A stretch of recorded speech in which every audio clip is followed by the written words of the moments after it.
Hello everyone, मैं हूं मोहित शर्मा और आज हम स्टार्ट करने वाले हैं अपने टीजीटी की नई सीरीज पीजीटी 100 क्वेश्चन सीरीज। तो 100 क्वेश्चन सीरीज के तहत हम फिजिक्स और केमिस्ट्री दोनों पढ़ेंगे टीजीटी साइंस के लिए, जैसे टीजीटी साइंस में आते हैं। तो टीजीटी 100 सीरीज में हम 100 क्वेश्चन या उससे ज्यादा का टारगेट लेकर के चलेंगे। तो आज हमारी क्लास का पहला दिन है जिसमें हम स्टार्ट करने वाले हैं लाइट। तो पहला चैप्टर लास्ट वीडियो में मैंने सिलेबस को डिस्कस किया था। तो आज हम प्रकाश को पढ़ेंगे कि ये प्रकाश है क्या चीज, what is called Prakash, called light, मतलब लाइट किसे कहते हैं, प्रकाश किसे कहते हैं। तो ये सब हमें इसमें पढ़ना है और इसकी कौन कौन सी घटनाएं हैं, ये जो टीजीटी साइंस के सिलेबस में है वो सारी चीजें हम पढ़ेंगे। तो प्रकाश क्या चीज है? देखिए, प्रकाश एक ऊर्जा है, एनर्जी है, एनर्जी का एक रूप है जो चमकता नहीं है लेकिन वो देखने की हमें क्षमता प्रदान करता है। तो क्या हुआ, light is the form of energy which gives us sensation of vision. जो हमें देखने की क्षमता प्रदान करता है उसे हम क्या कहते हैं, लाइट कहते हैं। वो एक लाइट का फॉर्म है। तो ये इंग्लिश की डेफिनेशन होगी, जो इंग्लिश वाले हमारे स्टूडेंट हैं वो इस तरीके से पढ़ें। तो प्रकाश एक ऊर्जा का रूप है जो हमें देखने की क्षमता प्रदान करता है। तो लाइट के क्या क्या गुण हो सकते हैं? तो देखिए, लाइट एक तो दिखती नहीं है अपने आप, वो दिखती नहीं है, लेकिन उसके होने से हमें वस्तुएं दिखाई देने लग जाती हैं। ठीक है, लाइट में बहुत सारी घटनाएं होती हैं, जैसे परावर्तन है, अपवर्तन है, व्यतिकरण है, विवर्तन है यानी रिफ्लेक्शन, रिफ्रैक्शन, डिफ्रैक्शन यानी विवर्तन को कहते हैं डिफ्रैक्शन, और इंटरफेरेंस। ये घटनाएं लाइट में होती हैं। तो लाइट में ये घटनाएं पाई जाती हैं और ये एक एनर्जी का फॉर्म है। इसका सबसे शॉर्टेस्ट डेफिनेशन ये है। ठीक है, फिर लाइट,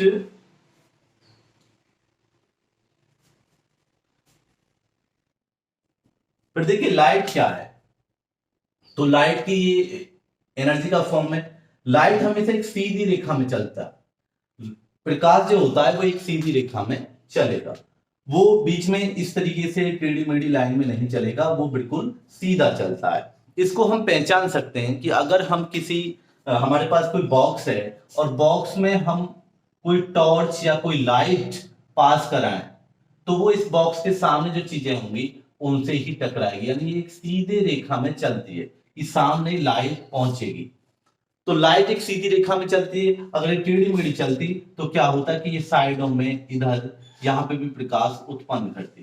तो लाइट एक ऊर्जा का रूप है जिसमें परावर्तन, अपवर्तन, व्यतिकरण, आपका विवर्तन, ये सब घटनाएं होती हैं। प्रकीर्णन, प्रकीर्णन मतलब अगर लाइट किसी से टकराकर फैल भी जाती है, चारों तरफ फैल भी जाती है, अपने कलर्स में भी बढ़ सकती है, उसे हम प्रकीर्णन कहते हैं। प्रयुक्त से पास होने के बाद इसका विक्षेपण हो जाता है। तो ये सब घटनाएं लाइट में पाई जाती हैं, यानी प्रयुक्त से पास होगी तो अपने कलर्स में टूट जाएगी। तो ये सब घटनाएं किस में होती हैं? लाइट में होती हैं।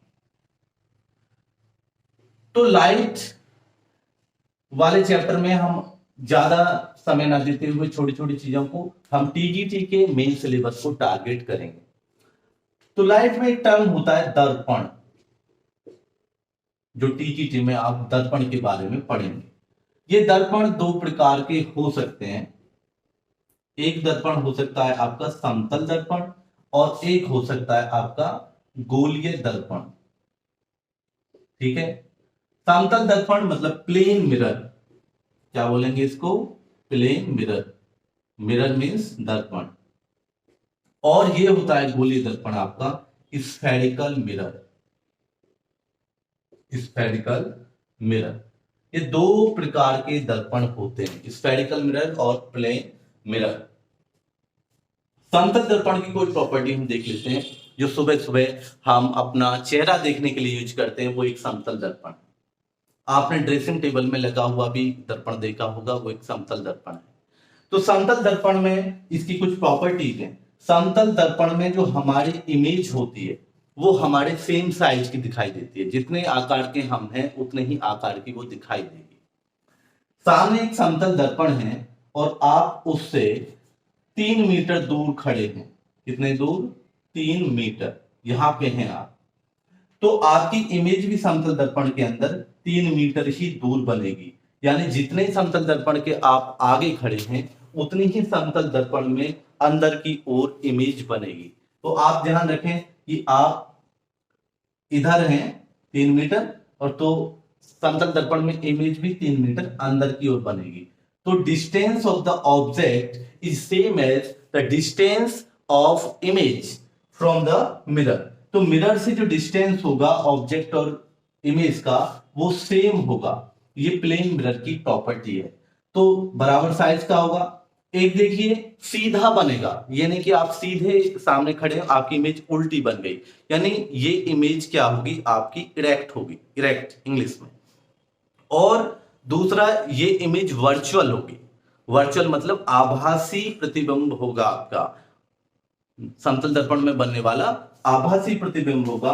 तो ये कैसे बनाता है, वर्चुअल एंड इरेक्ट, यानी आभासी, आभासी और सीधा, आभासी और सीधा इमेज बनाता है। तो ये प्रतिबिंब हम जान लेते हैं कि प्रतिबिंब क्या होता है। और ये आप सर ये बता रहे कि वर्चुअल आभासी क्या चीज है। तो 2 प्रकार की इमेज होती हैं, इमेज यानी प्रतिबिंब 2 प्रकार के होते हैं। वो है 2 प्रकार के, कौन से प्रतिबिंब हैं, एक तो होते हैं रियल और एक होते हैं वर्चुअल। तो रियल इमेज यानी वास्तविक, वास्तविक होते हैं, और वर्चुअल होते हैं आपके आभासी। तो एक तो वास्तविक है और एक है आभासी। तो 2 प्रकार के आपके इमेज पाए जाते हैं।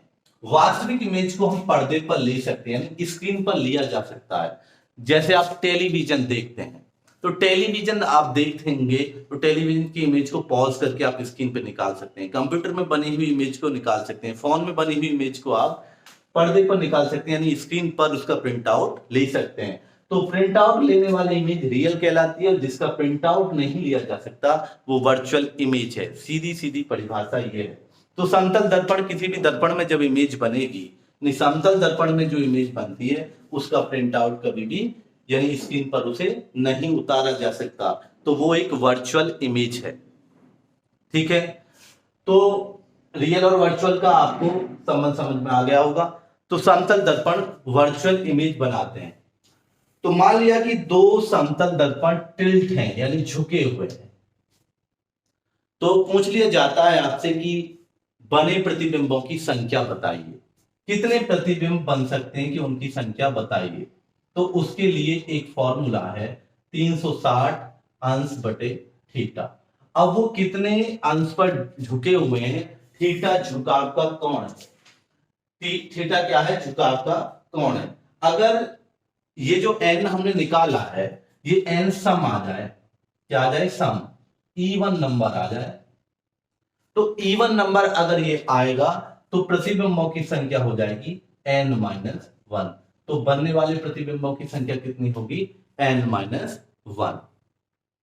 और अगर n विषम आए, मान लिया कि n क्या आ जाए, विषम, तो बनने वाले प्रतिबिंबों की संख्या होगी n, केवल n होगी।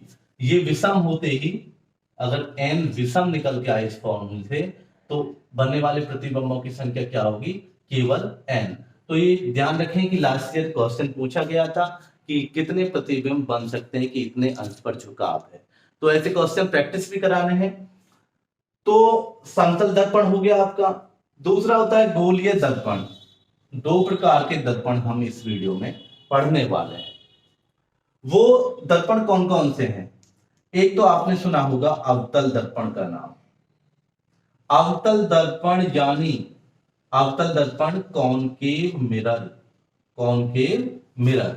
और दूसरा आप पढ़ेंगे उत्तल दर्पण, उत्तल दर्पण, कॉन्वेक्स मिरर, कॉन्वेक्स मिरर। तो एक तो आप अवतल दर्पण के बारे में पढ़ेंगे और दूसरा आप उत्तल दर्पण यानी कॉन्वेक्स मिरर के बारे में इसमें पढ़ेंगे। तो अवतल दर्पण क्या चीज है ये हम जानेंगे